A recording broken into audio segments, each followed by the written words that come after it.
अब आते हैं उस सवाल पर जिस पर हमने पिछले दिनों वंदे भारत में पहले भी एक बार बात की है कि आखिर ऐसा क्या हो रहा है कि ये जंगल राज लौटने की तारीख बताई जा रही है कि इस साल यहाँ जंगल राज की वापसी जैसे हालात हैं। कम से कम विपक्ष के बार में बिहार में यही लग रहा है कि जंगल राज लौट रहा है। वैसे ये भी उतना ही सच है कि ऐसा कहने के लिए बीते 10 दिन के दौरान बिहार में, खासकर पटना में, राजधानी में एक के बाद एक क्राइम और उसके आंकड़े मौका दे रहे हैं। गुरुवार को फिर ऐसा ही हुआ। दिन दहाड़े एक मरीज को अस्पताल में वार्ड में घुसकर 5 बंदूकधारी बदमाश गोलियों से भून देते हैं, जिसके बाद फिर है दहशत और वही सवाल।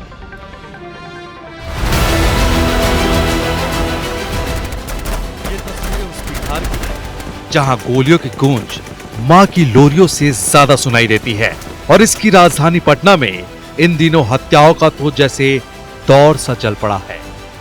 कानून के रक्षक अब शायद रक्षा कर नहीं पा रहे, क्योंकि जिस तरह के हालात हैं उन्हें देखकर तो खाकी बेबस नजर आती है।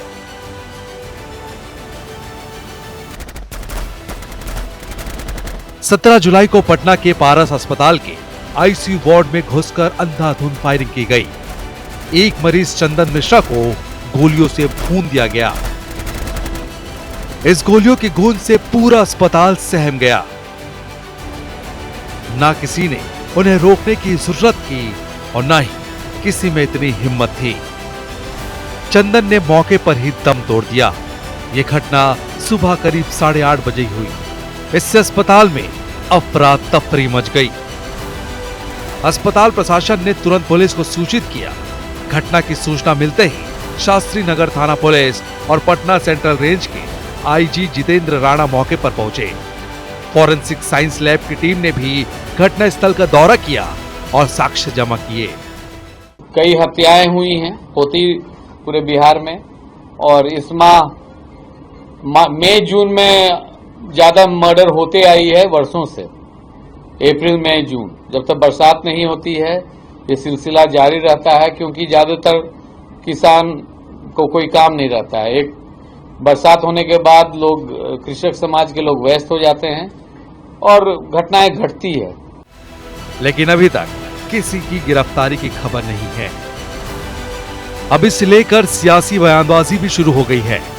बिहार देश भर के लिए सामूहिक चिंता का विषय होना चाहिए। आपका एजेंडा हो, कोई अखबार हो, कोई दिन ऐसा नहीं जाता जब हम इस तरह की घटना से रूबरू नहीं होते। कहीं हत्या, बलात्कार, छिनतई, अटेम्प्ट टू मर्डर, ये क्या है?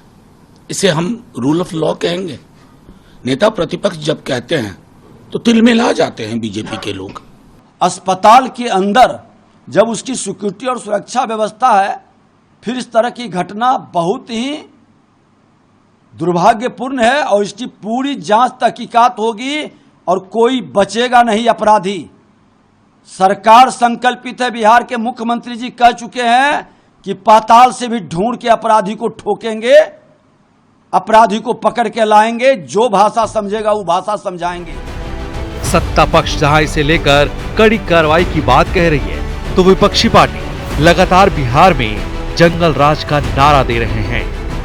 आखिर सियासत है तो क्राइम की धधकती आग में सियासी रोटियां भी सेकी जाएंगी, क्योंकि बिहार के आम लोगों की हिफाजत से किसे लेना देना है। जो भी बचेंगे वो वोट तो जरूर देंगे।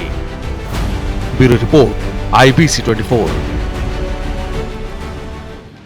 अब सियासत भले इस पर कितनी ही गर्माती रहे, सियासत होती रहेगी, बयानों को हम कंडेम करते रहेंगे, लेकिन एक बात सोचने की है कि पुलिस के कप्तान या ADG लॉ एंड ऑर्डर अगर ये कहते हैं कि ये तो बिहार में होता रहता है और ये जिस मौसम में हो रहा है, हमने बारिश के समय में, खाली वक्त के समय में या पशुओं के मामले में प्रजनन काल के बारे में तो सुना था, लेकिन क्या क्राइम के लिए भी ऐसा है कि साल के कुछ वक्त लोग फ्री हैं तो बिहार में क्राइम रेट बढ़ जाती? आप सोचिए कि बिहार की कैसी तस्वीर अधिकारी दे रहे हैं और किस बेशर्मी से बात कह रहे हैं।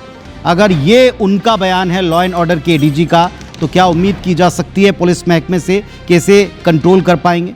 ये एक्सक्यूज है या बिहार को बदनाम करने की साजिश है? कहा कुछ भी जा सकता है, लेकिन कड़वा सच है जो आपने अभी सुना।